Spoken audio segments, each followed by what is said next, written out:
And really the purpose of this meeting is, I think, to get out good information about what the city is doing in working with Keep Colorado Springs Beautiful.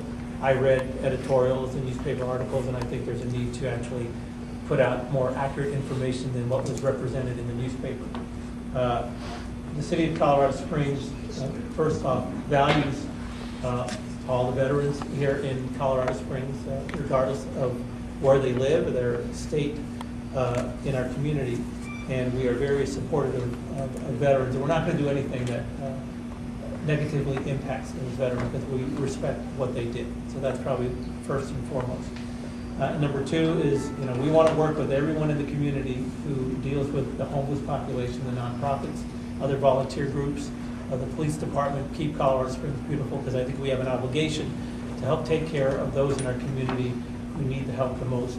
And at the same time, we have to strike a balance of making sure we have a safe community, a clean community, and we have to kind of meet all those demands, and that's what we're doing. I think we do a good job. I don't think some of the comments that came out in the paper reflected that, and I think we'll have an opportunity to kind of set the record straight. And that's foremost to me, is that we make sure Colorado Springs treats all our citizens fair and equally, and we have a good reputation in the city for doing that.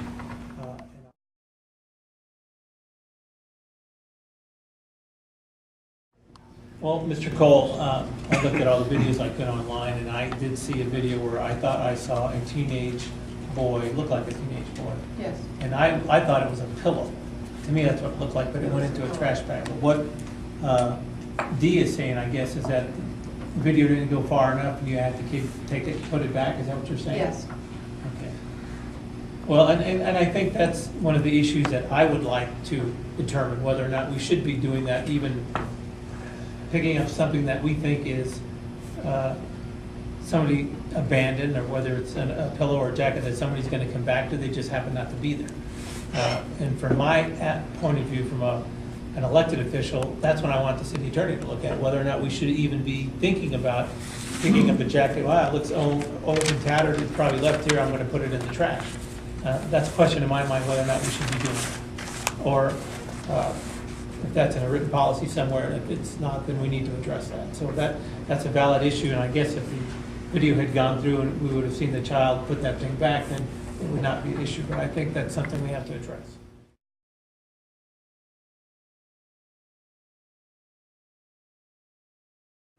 Well, I've never talked about it, Rachel, and I certainly will hand that off to the homeless providers. But my first take on it is that I don't think we can direct homeless people where to live, where to erect their camps.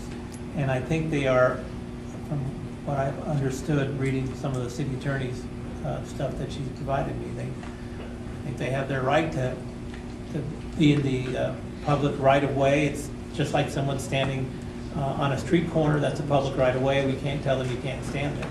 So there's a lot of constitutional issues that frankly I can't address. And I think we can certainly ask Bob Holmes and the homeless providers, if that's a good idea.